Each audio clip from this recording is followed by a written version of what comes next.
안녕하세요 여러분, 아미TV입니다. 오늘은 지난 영상에서 말씀드렸듯 중대 발표를 하는 날입니다.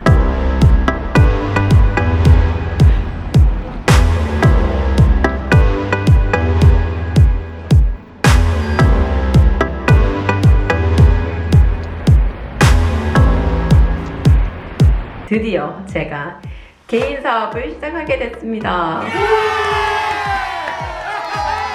왜 갑자기 사업이냐? 이 질문은 나중에 차차 얘기를 해보도록 하고요. 오늘은 제 개인 사업을 준비하는 과정과 그 과정에서 제가 가장 고민했던 부분들이 있어요. 그 몇 가지를 공유하고자 합니다. 이런 부분들이 다른 디자이너 분들께도 좀 많이 도움이 됐으면 하는 바람에서 이렇게 공유드리는 것도 있어서 잘 봐주시면 좋겠습니다. 첫 번째, 임대차 계약을 먼저 했습니다. 사무실이 당장 필요하지 않으시면 지금 살고 계신 곳에도 사업장 등록이 가능한데요. 요거는 업종이나 관할 세무서에 따라서 좀 취급이 달라진다라고 하니까 미리 알아보시는 게 좋을 것 같습니다. 두 번째, 사업자 등록을 했습니다. 이 사업자 등록 전에 고려해야 될 게 세 가지 정도가 있는데요. 첫 번째로는 개인 사업자이냐 법인 사업자이냐. 개인 사업자는 법인 설립에 비해서 등록 절차가 되게 간편하고 사업 규모나 자본이 약간 소규모 사업에 좀 더 적합한 형태이고요. 법인 사업자는 일반 개인 사업자에 비해서 세율이 낮고 그리고 대외적으로 공신력이 있는 반면에 이 등록 절차가 엄청 까다로워요. 자본금이라든지 등록세라든지 이런 설립 비용이 또 필요하다고 합니다. 그래서 이 개인 사업자와 법인 사업자의 각각 장단점이 있기는 한데 저는 우선 개인 사업자로 등록을 했고요. 개인 사업자에서 규모가 좀 더 커지면 법인으로도 전환이 가능하다고 하니 법인 설립을 목표로 두고 일단은 개인 사업자로 시작해보려고 합니다. 두 번째, 과세 사업자이냐 면세 사업자이냐. 이 면세 사업자는 부가세를 내지 않는 사업자를 말하는 건데요. 면세 여부는 선택사항이 아니고 법으로 정해져 있습니다. 면세 사업자 같은 경우에는 학원이나 병의원, 주택 임대사업 등이 이 면세 사업자에 속하고요. 제가 하고자 하는 사업은 이 면세 사업자 범주에는 들진 않아서 저는 과세 사업자입니다.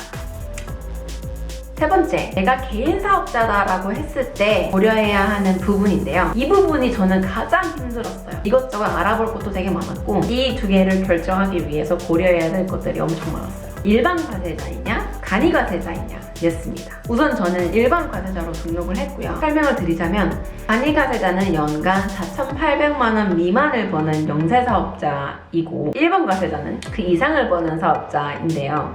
이 간이 과세자와 일반 과세자는 부가세 과세를 위해서 구분을 해놓은 것이라고 합니다. 간이 과세자는 업종에 따라서 다르지만 일반 과세자 대비 5%에서 30% 정도만큼의 부가세를 부담하게 됩니다. 즉 세금을 적게 낸다라는 뜻이죠. 그러면 세금 적게 내니까 간이 과세자로 하면 되겠네? 라고 생각하실 수도 있는데 조금 더 고민이 필요합니다. 저 같은 경우에는 기업이랑 종종 거래를 해요. 근데 저도 물론 겪고 제 주변에 있는 분들이 겪은 상황이 이 기업들은 간이과세자와 사업 미등록자와 거래를 하는 거를 조금 기피하는 경향이 있어요. 그 이유는 간이과세자와 사업 미등록자와의 거래는 기업 입장에서 나중에 부가세 신고할 때 매입세 공제를 받을 수가 없다고 합니다. 일반 과세자와의 거래는 부가세 환급이라는 걸 통해서 나중에 기업이 냈던 부가세를 다시 환급받을 수 있는 제도가 있는데 간이과세자와의 거래는 그게 안 되니까 같은 금액이라 하더라도 간이과세자와의 거래보다 일반 과세자와의 거래를 더 선호하게 되는 것이죠. 그리고 간이과세자는 세금계산서 발행이 안 돼요. 이 세금계산서 발행이 안 되는 거에 불편함을 느끼는 것도 있으시더라고요. 그래서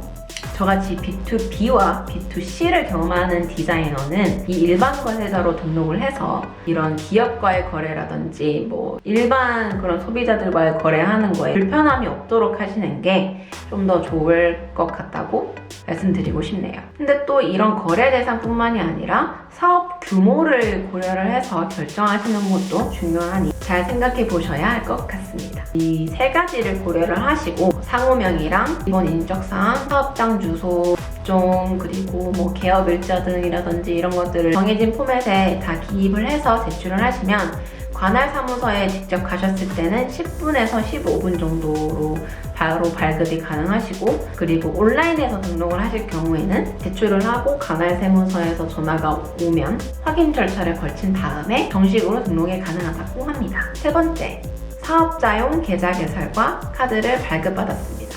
자주 이용하는 그 은행에서 다 발급이 가능하고요. 주민등록증이랑 사업자 등록증 그리고 임대차 계약서를 넣고하시면 바로 개설이 가능합니다. 이 임대차 계약서는 필수는 아닌데 제가 안 들고 갔다가 이체 한도가 엄청 낮더라고요. 이 한도를 높이려고는 임대차 계약서가 필요하다고 하셔서 임대차 계약서를 다시 들고 가서 계좌 개설을 했습니다. 네 번째, 전자세금용 공인인증서를 발급받았습니다.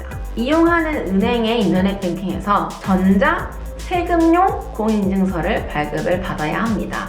이 전자세금용 공인인증서는 홈택스에서 전자세금 계산서 관련 업무를 하기 위해서 필요한 인증서인데요. 일반 과세자라면 꼭 발급을 받아야 합니다. 발급 비용은 4,400원입니다. 다섯 번째, 홈택스에서 개설한 계좌와 카드를 등록을 했습니다. 계좌는 여기서 등록이 가능하고 카드는 여기서 등록이 가능합니다. 이렇게 계좌와 카드를 등록을 하는 이유는 장부 작성을 좀 더 편하게 하고자 함인데요. 모든 사업자는 내 사업의 수입과 지출을 기재하는 그런 장부를 작성을 해야 되는데요. 사업을 시작한 지 얼마 안 된 사업자들은 간편 장부를 작성을 합니다. 일반 장부보다는 조금 더 간편하게 장부를 작성을 하시는 건데요. 이 홈택스에 계좌와 카드를 등록을 해놓으면 예전에 그 회사 다닐 때 간편 연말 정산 그 버튼 누르시면은 내가 1년간 썼던 카드와 기타 등등의 그런 내역들이 자동으로 다 불러와지잖아요. 그래서 그것처럼 내 사업의 소득과 지출이 그 홈택스에서 자동으로 다 불러와져요. 이 카드와 계좌를 등록을 하면. 그래서 좀 더 장부를 수월하게 작성을 하도록 이 홈택스가 도와주는 기능을 합니다. 저는 이렇게 직접 장부를 작성을 하는데 직접 기입을 하지 않고 일정한 금액을 지불을 해서 세무사를 고용하는 방법도 있습니다. 그럼 좀 더 수고가 덜겠죠? 마지막으로 현금영수증 등록을 했습니다. 거래를 하다 보면 제가 현금영수증을 발행을 해드려야 하는 상황도 있을 거기 때문에 이 현금영수증 발행을 위해서 등록을 했습니다. 현금영수증 등록은 홈택스 여기서 원하시는 사이트에 가입을 하셔서 현금영수증 발행이 가능합니다. 네, 이렇게 저는 기본적인 사업 준비는 끝내놓은 상태입니다.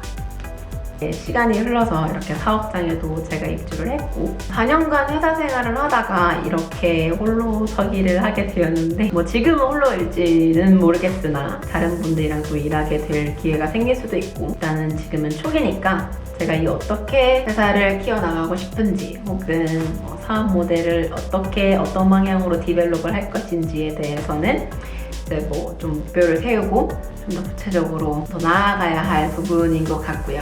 세금 관련된 부분은 저도 많이 어렵더라고요. 그래서 많이 공부하고 있고 또 주변에 많이 물어보기도 하고 이런 중에 있습니다. 혹시 보시다가 이런 정보는 좀 정확하지 않다 혹은 이것보다는 이게 더 나아요 라고 팁을 주실 수 있으면 코멘트 달아주시면 감사하겠습니다. 네, 저는 이렇게 가끔 제 사업과 관련을 해서 이렇게 공유를 드리고자 하고요. 오늘은 여기까지고요.